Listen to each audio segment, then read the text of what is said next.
बिस्मिल्लाहिर्रहमानिर्रहीम। नाज़रीन अस्सलाम वालेकुम। बेल्जियम टाइम्स के प्लेटफॉर्म से आपकी खिदमत में एक दफ़ा फिर हाज़िर हैं।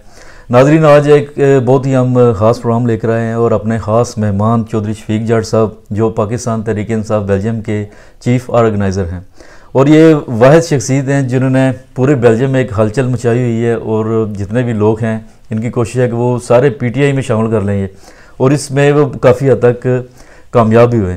तो आज जाट साहब से हम पूछते हैं, पिछली दफ़ा जब इनसे हमने बात की थी तो ये हुकूमत में थे जाट साहब आप, ठीक है, तो अभी जब आपको हमने बुलाया इधर तो अभी ना आप तो आप हुकूमत में हैं और ना ही अपोजिशन में हैं और ऐसे ही बस दरमियान में किसी जगह लटके हुए हैं आप लोग, ठीक है। तो सबसे पहले तो खुशामदीद आपको, आपका शुक्रिया। आपको जब भी हमने बुलाया आप वक्त निकालते हैं हमारे लिए, आज भी आपने निकाला है, तो इस पर आप क्या कहेंगे? आप हुकूमत से बाहर निकल कर आ गए हैं तो इस पर आप क्या कहना चाहते हैं? जी, बिस्मिल्लाहिर्रहमानिर्रहीम। सबसे पहले तो मलिक साहब, बेल्जियम टाइम का मैं शुक्रगुजार हूँ कि आप जो हमारी आवाज़ है हमेशा लोगों तक पहुँचाते हैं, इस पर मैं आपका बहुत बहुत शुक्रगुजार हूँ। देखिए मलिक साहब, जो आप कह रहे हैं कि हम दरमियान में हैं, दरमियान में हम बिल्कुल नहीं हैं। इंशाअल्लाह वो बहुत जल्द खान साहब गवर्नमेंट में दोबारा वापस आने वाले हैं, इंशाअल्लाह आप देखेंगे। अच्छा, वो तो चलें देखते हैं हम दोबारा आने वाले हैं, लेकिन जब वो गवर्नमेंट से गए कैसे? ये कि वो रातों रात लोग इकट्ठे हुए और आपको उठा के एकदम खान साहब को बाहर निकाल? नहीं, देखें मतलब साहब, रातों रात कोई नहीं इकट्ठा हुआ। खान साहब की आप माजी की कुछ तकरीरें आज भी मौजूद हैं जिसमें उन्होंने बहुत मरतबा कहा था कि मैं जब भी इन पर हाथ डालूंगा जो सब लोग इकट्ठे हो जाएंगे, और वो बात सच साबित हुई। खान साहब गवर्नमेंट कर रहे थे, ये 6 माह से खान साहब के ख़िलाफ़ एक प्लानिंग काम कर रही थी। वरना मुझे ये बताएं कि जरदारी ने शहबाज शरीफ को सड़कों पर घसीटना था, जरदारी ने उसका पेट पाड़ के स्विट्ज़रलैंड से, फ्रांस से पैसे वापस लेके आने थे। तो ये सारा जो सिनेरियो आप इसको चेक करें, इनके माजी में एक दूसरे पर केसेस बनाना, एक दूसरे पर बड़े बड़े इल्ज़ामात लगाना और उसके बाद अचानक इकट्ठे होना, ये सर एक साजिश हुई है जिसमें बार का खान साहब पूरा जिक्र कर चुके हैं, कौन कौन से इसमें मालिक शामिल हैं, वो भी सारा कुछ सामने है। फिर खान साहब पर अदम एतमाद की तहरीक लाने के लिए जो अंदर से और बाहर से एक प्लानिंग तैयार की गई कि खान साहब को किसी भी तरीके से गवर्नमेंट से हटाया जाए। क्यों? खान साहब इनके जो करप्शन के केसेस थे वो अब उस स्टेज पर पहुंच चुके थे कि ये बहुत जल्द सलाखों के पीछे जाने वाले। अच्छा जाट साहब, आपने कहा कि खान साहब ने कहा कि मैं इनको छोड़ूंगा नहीं, तो खान साहब के पास ऐसा क्या चीज़ थी कि उसको नहीं छोड़ेंगे? क्योंकि ना तो वो कुछ कर सकते, किसी को भी वो तो अरेस्ट नहीं कर सकते, क्योंकि ना तो वो पुलिस हैं ना ही कोई अदारे के सरबराह हैं, ठीक है। ये काम अदारों का है और वो जब देखते हैं अदारे कि कोई करप्शन का केस है किसी पर, तो ज़ाहिर अदालतें भी मौजूद हैं तो वो काम करते हैं। तो आप ये नहीं समझते खान साहब ने सिर्फ शोर किया हुआ था कि मैं छोड़ूंगा नहीं, छोड़ूंगा नहीं, और हालत ये होगी कि इन लोगों ने खान साहब को उठा के पीछे कर दिया? नहीं सर, देखिए खान साहब का जो लफ्ज़ है ना, छोड़ूंगा नहीं, उसका मतलब ये है कि इन्होंने खान साहब को बार बार इन लोगों ने अप्रोच किया कि हम सबको NOR दिया जाए और तमाम माजी में जितनी भी केसेस हैं, जितनी भी करप्शन हुई है, जितने भी चोर लूट मजार हुआ है, उसको सारा खान साहब 0-0 कर दें और हम आराम से बैठ रहे हैं। खान साहब आप अपने 5 साल पूरे कर लें। खान साहब ने इन्होंने खान साहब कभी भी इनसे ब्लैकमेल नहीं हुए। इन्होंने बहुत मरतबा माजी में कहा हम ये करेंगे, ये मौलाना साहब को लेकर इस्लामाबाद धरना देने भी गए और भी बहुत सारे काम हुए, लेकिन खान साहब ने इनको कहा कि मैं NOR नहीं दूंगा। उसके बाद लेकिन कुछ इंटरनेशनल मामला इस किस्म के हुए कि बाहर की ताकतों को इनकी ज़रूरत पड़ी, तो ये आगे एक मोहरा बनकर गद्दारी के करने के लिए पाकिस्तान में ये इस्तेमाल हुए। और इन्होंने जो PTI के कुछ कमज़ोर लोग, जो कि कमज़ोर लोग थे, लालची थे, गंदे थे, उनको ख़रीद कर सिंध हाउस में रखा गया। सिंध हाउस में रहकर उनको, आपको पता, फिर कोई 20 में बिका, कोई 15 में बिका, कोई किस में बिका, वो भी आप सब लोगों ने देखा। मुझे ये बताएं मतलब साहब, ये तहरीक जो अदम एतमाद लगाई गई, इतनी बड़ी साजिश की गई है, ये खान साहब को बड़े एक अनलीगल तरीके से हटाया गया है और इस एक्ट को पूरी अवाम ने कबूल नहीं किया। अच्छा जाट साहब, आप कह रहे हैं कि साजिश की गई है, जबकि 2 दफ़ा जो सलामती कौंसिल की, जो सिक्योरिटी कौंसिल की जो इजलास भी हुआ, उसमें पहले खान साहब के साथ और दूसरा शहबाज शरीफ साहब के साथ, तो उसमें तो ऐसा साजिश का लफ्ज़ है नहीं है, तो आप लोग वैसे ही अवाम को बेवकूफ़ बना रहे हैं। देखें नहीं, साजिश का लफ्ज़, देखें बहुत सारी चीज़ें खुद ही इन लोगों ने अपने मुंह से भी कबूल की हुई, ऐसा कोई मसला नहीं है। देखिए कुछ ना कुछ जो मौजूद है, जो भी वो मरासला था जिस ज़रिए से वो पाकिस्तान में आया और उसके बाद जिस तरीके से वो जिस बंदे ने पाकिस्तान के हवाले किया, वो सारा कुछ सामने है, ऐसा कोई मसला नहीं है, सारी चीज़ें क्लियर हैं। लेकिन मसला ये खान साहब को हटाना था और इनको आगे लाना था। और आप ये देखें कि जिस दिन शहबाज शरीफ वज़ीर-ए-आज़म मुंतखब होता है उसी दिन उसके ऊपर वो फर्द जुर्म आयद नहीं होती है। मतलब साहब ये चोर लटेरे डाकू सारे इनको कौन कबूल करेगा? जिस दिन से जो गवर्नमेंट में आए हैं आपने देखा कितनी जल्दी से एक दूसरे के केसेस खत्म कर रहे हैं। राना सनाउल्लाह दरखास्त शहबाज शरीफ को दे रहा, शहबाज शरीफ राना सनाउल्लाह को दे रहा, आपस में बैठ के नाम निकाल रहे हैं। अफसरों को इन्होंने, जो मेन अफसर थे उन एक डॉक्टर रजवान को तो वैसे इन्होंने मार दिया, जो शहबाज शरीफ की इन्वेस्टिगेशन कर रहा था, उसको बेचारे को पता नहीं क्या खिला दिया। तो वो कह रहे दिल का अर्जा था कोई, चले वो यार जिस बंदे को आप डराएंगे खौफजदा करेंगे तो मतलब साहब उसको अटैक ही होगा ना। वो बंदा पता नहीं कितने प्रेशर में होगा, पता नहीं इस लोगों ने क्या क्या किया उनके साथ। अच्छा चलें, ये बताया आपने कि खान साहब को हटाने के लिए तो ऐसी क्या वजह बनी कि खान साहब को हटाएं, जबकि सारी दुनिया देख रही थी कि खान साहब की हुकूमत जो है उसमें बहुत से मसाइल थे। हो सकता है ये तहरीक ना आती तो हुकूमत वैसे ही चली जाती है, बहुत से लोग जो हैं पीछे हट जाते खान साहब से। तो ऐसे ही आप क्या समझते हैं कि खान साहब ने ऐसा क्या काम कर दिया कि इन सब को इकट्ठा होना पड़ा और हुकूमत तोड़नी पड़ी उनकी? सर मैं आपको बता चुका हूँ कि कुछ इंटरनेशनल ऐसे मामलात हुए हैं जिसकी वजह से पूरा एक सिनेरियो चेंज हुआ, और प्लस इनकी जो अपने केसेस आपके सामने हैं, तकरीबन सजा याफ्ता जिस सजाएं इनको होने वाली थी, उस घबराहट में इन लोगों ने सब लोगों ने मिलकर लोगों को ख़रीद कर, लोगों के ज़मीर MNS के ख़रीद कर, राजा रियाज लोटे जैसे बंदों को ख़रीद कर इन्होंने एक खान साहब को हटाया है, और उसको अवाम ने रिजेक्ट कर दिया और अवाम इस चीज़ों को कबूल बिल्कुल ना किया ना करेगी। और आप देखेंगे इंशाल्लाह बहुत जल्द खान साहब जो। अच्छा, अभी आपने राजा रियाज का नाम लिया और दूसरे जो लोग थे, तो इनको टिकट तो खान साहब ने दिए। सर देखें, खान साहब ने अपने, मैं समझता हूँ कि काफ़ी दफ़ा क्लियर कर चुके हैं कि जब टिकटें तकसीम हुई हैं उन्होंने कहा हमसे गलतियाँ हुई हैं, हमने ऐसे लोगों का, कमज़ोर लोगों का चुनाव भी किया। जो उस वक्त की जो सूरत हाल थी, उस वक्त खान साहब की टिकट ऐसी थी जिसको मिल जाए, वोट तो लोग खान साहब को देते हैं ना, टिकट को राजा रियाज को वोट थोड़े किसने दिए, या और जो लोग उसको थोड़ा दिए। वरना यही राजा रियाज MPA बनने के लिए भी तरसता था, नून लीग के वो अपना लियास अंसारी से जो हार चुका था, बिल्कुल इसकी सियासत खत्म हो चुकी थी। लेकिन खान साहब का इन्होंने टिकट हासिल किया, खान साहब के पाँव पकड़ के MNA का टिकट दिया खान साहब ने। अच्छा, आप कह रहे हैं कि खान साहब ने गलती की है, तो फिर गलती की सजा अगर मिल गई है तो देखिए गलतियां इसमें लोगों का क्या कसूर है? देखिए गलतियां हुई हैं, लेकिन मैं समझता हूं इस सारे प्रोसीजर में खान साहब ने भी बहुत कुछ देखा और सीखा, और उसके बाद अवाम ने भी बहुत कुछ देखा, ये होता है सियासत में। और अब ये क्या आप ये नहीं समझते खान साहब ने जो गलती, ये इनको गलतियां आप जैसे कह रहे हैं, तो सबसे बड़ी जो गलती की वो पंजाब का वज़ीर आला लगा के, तो आप इसको गलती समझते हैं? देखिए मतलब साहब, जे बुजदार की मैं समझता हूँ बिल्कुल कोई गलती नहीं की। देखिए बुजदार वो बंदा था जो करप्शन के सामने दीवार बन के खड़ा था। अच्छा। हाँ बिल्कुल दीवार बन के खड़ा था, क्योंकि उससे जितने भी लोग थे, हलीम खां को ले लें, जहांगीर तरीन को ले लें, जिन्होंने करप्शन करने की कोशिश की, लेकिन बुजदार ने उन लोगों को आगे नहीं बढ़ने दिया। मैं बुजदार को सलाम पेश करता हूँ, खान साहब का बहुत अच्छा फैसला था।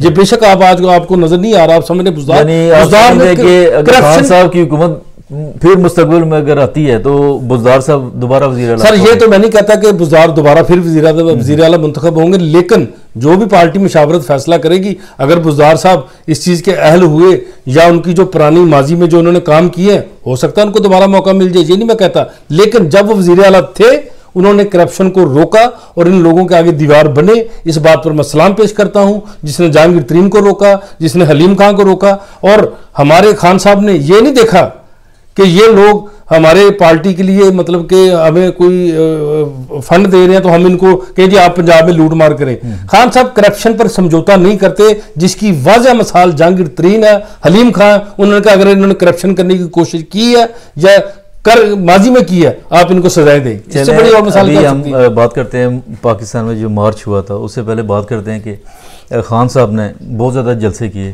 तकरीबन पूरे मुल्क में, तमाम सूबों में किए, और जलसों में हमने देखा कि बहुत ज़्यादा लोग थे, ठीक है।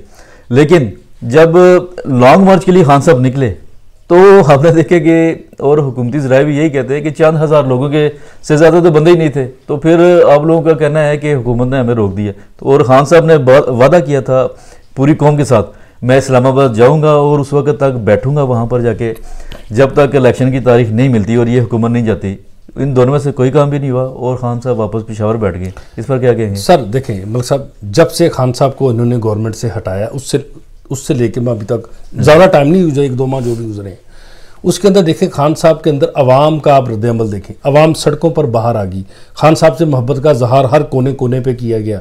खान साहब ने जितने जलसे किए, लाखों की तादाद में लोग आए। सर वो बिरयानी के लिए नहीं आए, 1000 रुपया लेकर फंड लेके नहीं आए, वो अपने जज्बे जुनून से पहुंचे, जिसमें आप बच्चे, बूढ़े, खवातीन, नौजवान खुद निकल कर खान साहब को सुनने आए। कोई लालच नहीं उनको दी गई इनकी तरह कि 1000-2000 देंगे तो क्या खान साहब ने इनको मायूस नहीं किया? मायूस नहीं किया।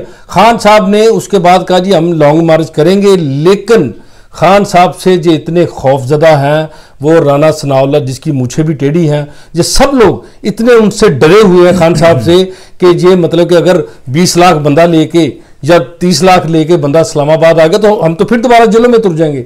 इन्होंने खान साहब के इस लॉन्ग मार्च को नाकाम करने के लिए जिस तरह हुकूमती अदारों का इस्तेमाल किया, माजी में इसकी कोई तारीख नहीं मिलती। आप पुलिस वालों ने वो काम किए, फिर इन्होंने अपने गुल्लू भट्ट जो माजी में मॉडल टाउन में आपको पता जो बच्चों का कत्ल किया गया, उससे पहले एक मूछों वाला गुल्लू भट्ट मशहूर हुआ था, जिसने आगे गाड़ियां तोड़ी, एक माहौल को गर्म किया, उसके बाद एक बाजार गर्म किया गया। इसी तरह इनके लोगों ने वर्दियां पहनकर हमारे कारकुनों को जो घरों में गए अनलीगल तरीके से, और उनके बच्चों को मारा गया, औरतों को मारा गया, डराया गया, हमारे कारकुनों को उठा के जेल में फेंका गया, कंटेनर लगाए गए, ये कंच की जो बोतलें होती हैं ये सड़कों पर फेंकी गई ताकि लोगों के पाँव के अंदर वो शीशा चले जाए, जख्मी किया गया, वो लोहे के वो जो छोटे छोटे जर्रे होते हैं वो सड़कों पर फेंके गए। यार इन लोगों ने शेलिंग की, शेलिंग के अंदर वो असला इस्तेमाल किया गया मलिक साहब जो कि लॉन्ग मार्च आवाम पर नहीं इस्तेमाल किया जा सकता, वो सिर्फ उस वक्त इस्तेमाल किया जा सकता जब कोई दहशतगर्द किस्म की दहशतगर्दी हो रही हो, उसमें इस्तेमाल किया जाता है। अच्छा, हमारी लीडरशिप पर उन्होंने हमले किए, डॉक्टर यास्मीन पर हमले किए, डॉक्टर मजारी पर हमले किए, उमर अयूब के ऊपर हमले किए। सर इनकी बगैरती की आप इंतहा तो देखें। लेकिन ना ये आप लोगों का कहना है, जो पीटीआई के वर्कर हैं आपके, उनका कहना है कि बहुत ज़्यादा जुल्म हुआ, लेकिन अभी जो हुकूमत कह रही है कोई ऐसा कुछ भी नहीं हुआ। और वज़ीर-ए-आज़म साहब ने खुद कौमी असम्बली में खड़े होकर कहा कि कोई गिरफ्तारी नहीं हुई, कि कोई पुलिस किसी के घर में नहीं गई, तो क्या वो गलत बनी? यार आप मुझे ये बताएं, जिस वज़ीर-ए-आज़म का आप जिक्र कर रहे हैं वो वज़ीर-ए-आज़म इतना सच्चा है, आपके समझती हैं कि वो जो बोल रहा है वो सच बोल रहा है? ओ भाई वो तो खुद मुजरम है, वो तो किसी वक्त भी अंदर जाने वाला बंदा है, 2 नंबर आदमी है। सारा इसका साथ जो डाटा जो कुछ हुआ पाकिस्तान में, जो हमारे 2-3 कारकुन शहीद हुए, जो इन्होंने शेलिंग की, जिन लोगों को जो भी किया, वो सारा हमारे जो लीडरशिप है उसने वो डाटा इकट्ठा किया, वो इंशाल्लाह सुप्रीम कोर्ट के हवाले किया जाएगा जो उन्होंने गंद खिलाया। और उसके बाद जब खान साहब इस्लामाबाद पहुंचे, खान साहब को उसके बाद अदारों की तरफ से पैगाम दिया गया कि जो इन्होंने उसको खूनी माहौल में जो बदलना था, क्योंकि इन्होंने पुलिस और अवाम के अंदर इतना इश्तियाल बढ़ा दिया था कि वो एक बहुत बड़ा खून खराबा होने का खदशा था। खान साहब ने कहा ये पुलिस मेरे मुल्क की है, ये फौज मेरे मुल्क की है, मेरे कारकुन इन पर हमला नहीं करेंगे, मैं यहाँ से धरना खत्म करता हूँ। उनको खान साहब को टाइम दिया गया कि आप 1 हफ्ते का टाइम दें, इस सारी चीज़ों को देखा जाएगा, लेकिन खान साहब ने कहा मैं ये खून रेजी नहीं करूँगा। अच्छा, यानी आपका कहना है कि मतलब है कि खान साहब के साथ अदारों की तरफ से या एस्टेब्लिशमेंट की तरफ से डील हुई है कि आप चले जाएं? और डील नहीं हुई सर, उनको इंफॉर्मेशन जो मिली है खान साहब क्लियर कर चुके हैं, कोई डील नहीं हुई। अच्छा, 6 दिन का टाइम दिया गया है जिसके अंदर सारी सूरत को देखा जाएगा। खान साहब को सिर्फ ये पैगाम जो मिला था कि भी इधर एक बहुत बड़ा दहशतगर्दी हो सकती है, उसको खान साहब ने नाकाम बनाया। मैं खान साहब को सलाम पेश करता हूं जिसने राना सनाउल्लाह के इरादों को खाक में मिलाया। राना सनाउल्लाह एक डाकू आदमी है, वो तो चाहता है कि पाकिस्तान के टोटे टोटे हो जाएं, पाकिस्तान एटमी ताकत से मरहूम हो जाए। ऐसे डाकू आदमी को इन लोगों ने वजीर दाखिला लगाया। अच्छा, अभी आप कहते हैं कि अदारों की तरफ से ये इन्फॉर्मेशन थी कि खान साहब के जो लॉन्ग मार्च है उसमें कोई ऐसी चीज़ हो सकती थी जिससे मुल्क को नुकसान पहुंच सकता था, और उनका कहना था कि पुलिस हमारी है, फौज हमारी है, तो हो सकता है अवाम उनके साथ लड़ाई करें या ऐसे उनकी तरफ से गोली चलाई जाए, मरे। चलें, ये आपकी बात मान लेते हैं।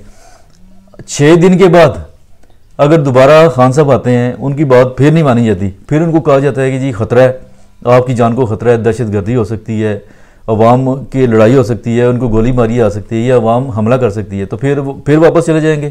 देखें मलिक साहब, जो पहले सूरत हाल थी, अब बहुत सारी चीज़ें हमारे सामने आ चुकी हैं, इनके जो इरादे हैं बहुत चीज़ों से हम बाखबर हो चुके हैं, लेकिन हमारा पुरअमन इस्तेजाज हम करेंगे, बिल्कुल करेंगे। अगर ये दोबारा इस किस्म की साजिशें करेंगे तो मैं समझता हूँ कि इन लोगों को अब जो अदारे हैं उनको होश के नाखुन लेने चाहिए कि अगर ये अवाम और पुलिस या फौज को लड़वाना चाहते हैं तो मैं समझता हूँ इनको फ़ौरन से पहले पकड़कर जेलों के अंदर डालना चाहिए। पुरअमन इस्तेजाज करना हमारा हक है, हम इंशाल्लाह करेंगे। ठीक है। अच्छा जज साहब, आपने कल एक प्रोग्राम किया था, आपके पीटीए के पूरे बेल्जियम से लोग आए थे, तो उसमें आप लोगों का टॉपिक यही था कि जो ओवरसीज़ की वोटिंग ख़त्म की है इन्होंने, तो उस पर आप क्या कहना चाहेंगे? अभी देखिए मेरे साहब, पाकिस्तानी ओवरसीज़ हैं, वोट खान साहब ने हमें ये हक दिया था, और नून लीग और पीपल्स पार्टी की तो हमेशा ही कोशिश रही है कि ओवरसीज़ को वोट का हक ना दिया जाए। क्यों? क्योंकि आप लोग शऊर रखते हैं, आप लोग तरक्की याफ्ता मुल्कों में रहते हैं। नहीं, वो कहते हैं वोट का हक खत्म नहीं किया, ये पाकिस्तान में आके वोट डालें। नहीं, वोट देखें मतलब साहब, इधर अगर 35,000 आदमी रहते हैं, अभी 35,000 आदमी वोट डालने पाकिस्तान जाएगा, जहां पर कारोबारी लोग हैं, स्कूल के मसाइल अपने और जिंदगी के अपने आप चीज़ों में मसरूफ हैं, तो सब लोग तो पाकिस्तान जाकर वोट नहीं डाल सकते ना। तो उसके लिए यही है तरीका था कि उनको वोट का हक दिया जाए, तो इधर लोग अपने वोट का इस्तेमाल करें और पाकिस्तानी फैसलों में शामिल हो सकें। लेकिन इनको खतरा है कि जो वोट इनको नहीं मिलेगा, तो इसलिए जो उनका नारा था जी वोट को इज्जत दो, मैं समझती हूँ जो लोग देने का वजह ये भी है ना कि जरदारी साहब ने कहा जी इनको तो हक़ाइक़ का पता नहीं है ओवरसीज़ को, तो शायद ये भी वजह है कि अवाम को यहाँ पर जो दिखाया जाता है ये मीडिया में, तो वो समझते हैं कि ये पाकिस्तान में ऐसे ही हो रहा है। सर देखिए, उसकी जरदारी ने जो स्टेटमेंट दी है कि इन लोगों को ज़मीनी हक़ाइक़ का इल्म नहीं, आप मुझे ये बताएं मलिक साहब, उसकी जो स्टेटमेंट बंदा ले, बिलावल उसका जो बेटा जिसको जो वज़ीर आज़म बनाना चाहता है, मैं समझ तो लालम तो वो जो फ्रांस का पानी पी रहा, 10 साहब ने उसके लिए कोक रखे हैं, जिसको क्या पता सारा दिन वो एसी में बैठा है, उसको क्या पता बिजली बंद हो जाए क्या होते हैं, पेट्रोल के गुर्बत के क्या मसाइल हैं। मतलब वो जो बंदा दर्जन को किलो बताता है, दूध को अंडे बताता है, पता नहीं किस किस को क्या क्या मिक्स करता है, जिसको उर्दू भी नहीं आती, वो इल्म, उसको इल्म है सारा, उसको पाकिस्तान का मुकम्मल इल्म है। और भाई जो ओवरसीज मैं समझता हूँ पाकिस्तान के लम्हा उनको पता है, जो भी पाकिस्तान की सूरत हाल है हम उनसे ज़्यादा खबर रखते हैं पाकिस्तान की। ये उनकी जो स्टेटमेंट है ये सिर्फ और सिर्फ मुनाफकत है। मैं समझता हूँ इनकी ये बेहिसी है, ये जो अपना इन्होंने टारगेट किया इन लोगों को ओवरसीज़ को, मैं समझता हूँ कि पाकिस्तान की खुशहाली में सबसे अहम रोल अगर कोई अदा कर रहा तो वो ओवरसीज़ कर रहा है। अच्छा, हमने देखा कि आपके जो प्रोग्राम किया आप लोगों ने, उसमें आपके सदर साहब ने खिताब किया, उन्होंने कहा जी हम एहतजाजी जो मुजाहरे इधर बेल्जियम में करते रहेंगे, और ख़ासकर उन्होंने कहा कि हम एम्बेसी के सामने जाके, पाकिस्तान के सफारत खाना के सामने जाके एहतजाज करेंगे। तो क्या वाकई ऐसे की प्लानिंग है आप लोगों की? देखिए मतलब साहब, इससे पहले हम यूरोपियन यूनियन के सामने मुजाहरा कर चुके हैं, जिसमें बहुत सारी तादाद में लोग आए और उन्होंने खान साहब से अपनी मोहब्बत का इजहार किया। आपने भी देखा बहुत सारी दुनियाई लेडीज़, आज तक बेल्जियम की तारीख में इतनी लेडीज़ ने कभी किसी प्रोग्राम में शिरकत नहीं की, जिसमें एक बहुत बड़ी तादाद थी। तो इसी तरह बेल्जियम के मुख्तलिफ शहरों से लोग हमसे रब्ता करते रहते हैं, हमसे कॉल जैसे ही लोगों को पता चला कि ओवरसीज़ के वोट का हक छीन लिया गया, मलिक साहब उसके बाद एक मैं समझता हूँ कि हमारे कॉलों का एक समुंदर आ गया। उसी वक्त मुख्तलिफ शहरों से हमें जो कॉल वसूल हुई कि जी हम इसके खिलाफ हमें एहतजाज करना चाहिए, हम इसका बिल्कुल जो बड़े लोग बड़े गुस्से में थे, ओवरसीज़ बहुत ज़्यादा गुस्से में थे। उसके बाद लोगों ने मुख्तलिफ तजवीज़ें हमें दी। किसी ने कहा जी यूरोपियन यूनियन के सामने दोबारा फिर मुजाहरा करना चाहिए, किसी ने कहा जी पाकिस्तानी कौंसलेट के सामने करना चाहिए, किसी ने कहा जी अमेरिकन एम्बेसी के सामने करना चाहिए, किसी ने कहा जी वो यूरोपियन यूनियन के सामने जाना चाहिए। इस तरह मुख्तलिफ लोगों ने मुख्तलिफ तजवीज़ें दी हैं। वही सदर साहब ने एक्सप्लेन किया कि हम आने वाले चंद दिनों में एक प्लानिंग कर रहे हैं जिसमें तमाम ओवरसीज़ इकट्ठे होकर जो हमसे हमारा हक छीना गया है उसके लिए हम एहतजाज करें। लेकिन जगह का भी कोई भी चीज़ फाइनल नहीं हुई, आने वाले दिनों में फाइनल हो जाएगी। जिस जगह का भी तयन करेंगे इंशाल्लाह उसके ऊपर हम जाकर मुज़ाहरा करेंगे। चलें जज साहब, बहुत बहुत शुक्रिया, आपने बहुत सी मालूमात दी और ऐसे जो आपने कोशिश की कि हक़ाइक़ से पर्दा उठाएँ। ठीक है, तो मैं चाहता हूँ कि आखिर में अपनी पार्टी जो आपकी है, अपने पीटीआई के जो लोग हैं, वर्कर्स हैं, उनको आप क्या पैगाम देना चाहते हैं, या हुकूमत वक़्त के लिए कोई ऐसा ख़ास पैगाम आपके ज़हन में है जो आप चाहते हैं कि वो दें? मलिक साहब देखें, हमारे जो पीटीआई के कारकुन हैं उनको मेरा यही पैगाम है कि जब तक ये लुटेरे जो मुल्क को दोनों हाथों से लूट रहे हैं, जब तक इनको उतार नहीं दिया जाता, जेल की सलाखों पीछे नहीं पहुंचा दिया जाता, कारकुनों को बिल्कुल अपनी खान साहब के साथ दीवार बनकर खड़े होना चाहिए। हमारा लीडर बिल्कुल सच्चा है वो जो करप्शन के ख़िलाफ़ है, हमें उसका साथ देना चाहिए ताकि ऐसे लोगों से हम निजात हासिल कर सकें कि जो लोग मुल्क के लिए जहर बन चुके हैं। मलिक साहब, आप ये देखें कि जिस दिन से ये गवर्नमेंट में आए हैं, इन्होंने क्या काम किया। एक दूसरे के केस खत्म कर रहे हैं। जरदारी उसको फोन पे कह रहा है मेरा खत्म कर दें, वो उसको कह रहा है मेरा खत्म कर दें, एक दूसरे का नाम ECL से निकाल रहे हैं। क्या काम किया। पेट्रोल इन्होंने 30 रुपये बढ़ा दिया, महंगाई का इनको फिक्र कोई नहीं। ये बंदर बांट में लगे हुए हैं। इनकी बंदर बांट बंद करने के लिए तमाम कारकुनों को भरपूर कोशिश करनी चाहिए और खान साहब का साथ देना चाहिए। चलें, बहुत बहुत शुक्रिया जट साहब। हमें आपसे जो सवाल पूछे थे, क्योंकि हमें बार बार कुछ लोगों ने कहा था कि जट साहब को बुलाएं या PTA के कोई और है बंदा, तो उसको बुलाएं और उनसे इस तरह के सवालात करें। तो सॉरी, आपने सर देखें, आपने लास्ट टाइम मैं समझता हूँ हमारे इधर 2 जमातों का एक प्रोग्राम रखा था जिसमें आपने शेख माजिद साहब को भी दावत दी थी और मुझे भी दावत दी थी। तो मलिक साहब, मैं आज फिर आपके प्लेटफार्म में कहना चाहता हूँ, मैं माजिद साहब को फिर दावत देता हूँ कि आपके प्लेटफार्म में आए, हमारे साथ बैठ के वो बात करें। हम उनको बताएंगे कि इनकी जो लोग इनकी जो हुकूमत करने वाले लोग हैं उनके क्या क्या उन पर करप्शन है। चलें, ये तो ज़ाहिर है हमने आपसे मुतफिका तौर पर एक लगाया था कि आपके साथ बैठ के प्रोग्राम करेंगे, आप अपनी पार्टी को डिफेंड करें, वो अपनी पार्टी को डिफेंड करें। तो चलें दोबारा फिर हम तैयार हैं। तो अगर शेख साहब भी प्रोग्राम सुन रहे हैं तो जट साहब तो तैयार है। तो आपसे भी दरख्वास्त है कि अगर टाइम हो आपके पास तो आएँ, तो इस तरह एक गपशप के माहौल में बैठकर तो बात कर लेते हैं पार्टियों के। तो नाज़रीन, अभी आपने देखा कि जट साहब के जो हमने सवालात की, इन्होंने अपने दानस में जो जवाब दिए, हो सकता है कि उसे आप मुतफिक हो, ये भी हो सकता है कि आप मुतफिक ना हो। तो इन्होंने जहाँ तक जरदारी साहब का कहा था कि उन्होंने कहा कि जो ओवरसीज़ हैं उनको ज़मीनी हक़ाइक़ का पता नहीं। तो मेरे ख्याल में ये एक नामुनासिब सी बात है, क्योंकि हम लोग जो ओवरसीज़ हैं, मैं शामिल हूँ, ये शामिल है, बहुत से पार्टियों के लोग जो शामिल हैं, मेरे ख्याल में वो सबसे ज़्यादा यहाँ पर बैठकर पाकिस्तान के हालात पर नज़र रखे हुए हैं और उनको ज़मीनी हक़ाइक़ का बहुत ज़्यादा इल्म है। तो ये कहना कि उनको ज़मीनी हक़ाइक़ का इल्म नहीं है, मेरे ख्याल में नामुनासिब सी बात है। और दूसरा, जो लॉन्ग मार्च हमने माजी में देखा कि खान साहब की हुकूमत में मरीम साहिबा ने और हमजा शहबाज शरीफ साहब ने लॉन्ग मार्च किया महंगाई के ख़िलाफ़ उन्होंने किया, और फिर एक पुरअमन मार्च था। हुकूमत की तरफ से भी कुछ ऐसा नहीं मसाइल वगैरह पैदा किए गए कि उनको रोका जाता। उन्होंने लॉन्ग मार्च किया और वापस चले गए। हमने देखा मौलाना फजल रहमान साहब, उन्होंने लॉन्ग मार्च किया और धरना भी दिया, फिर कुछ दिनों के बाद वो चले गए। तो बिलावल साहब भी इसी तरह सिंध से इस्लामाबाद की तरफ आए, बहुत से लोगों को लेकर सब ने एक मार्च किया, लेकिन हुकूमत की तरफ से हमने देखा कि कोई ऐसी बात नहीं हुई, कोई मसाइल नहीं हुए, कोई उन पर तशद्दुद नहीं किया गया। लेकिन अब जब खान साहब ने मार्च किया तो उसमें देखकर थोड़ी हैरानगी हुई कि हुकूमत ने उनके लॉन्ग मार्च को रोका भी। पूरा मुल्क उनके लॉन्ग मार्च से पहले ही पूरा मुल्क बंद कर दिया, जिसमें रोड पर कंटेनर लगाए और पुलिस ने छापे मारे। जैसा कि जट साहब ने बताया कि इनके जो बहुत से लीडरान हैं, कारकुन हैं, उनको गिरफ्तार भी किया गया। तो मेरे ख्याल में एक नामुनासिब सी बात थी। उनको एक पुरअमन मार्च जो है वो हर पार्टी का हक है, तो खान साहब के लिए भी ऐसा ही होना चाहिए था। अगर दोबारा वो मार्च करते हैं तो उनको हुकूमत को चाहिए कि ऐसे कोई मसाइल पैदा ना करे। हाँ, अगर खान साहब कोई ऐसा काम करते हैं गैर कानूनी, तो फिर हुकूमती मशीनरी अगर एक्शन में आती है तो फिर चलें, वो तो मजबूरी होती है उनकी। लेकिन ऐसे ही एक पुरअमन मार्च को रोकना ये नामुनासिब बात है। तो नाज़रीन, आज का प्रोग्राम यही था। तो अगले हम कोशिश करेंगे कि एक नए मेहमान के साथ आपके साथ फिर दोबारा यहाँ पर आपके सामने आएँ। तो अभी हमें इजाज़त दीजिए। अल्लाह हाफिज़। शुक्रिया सर।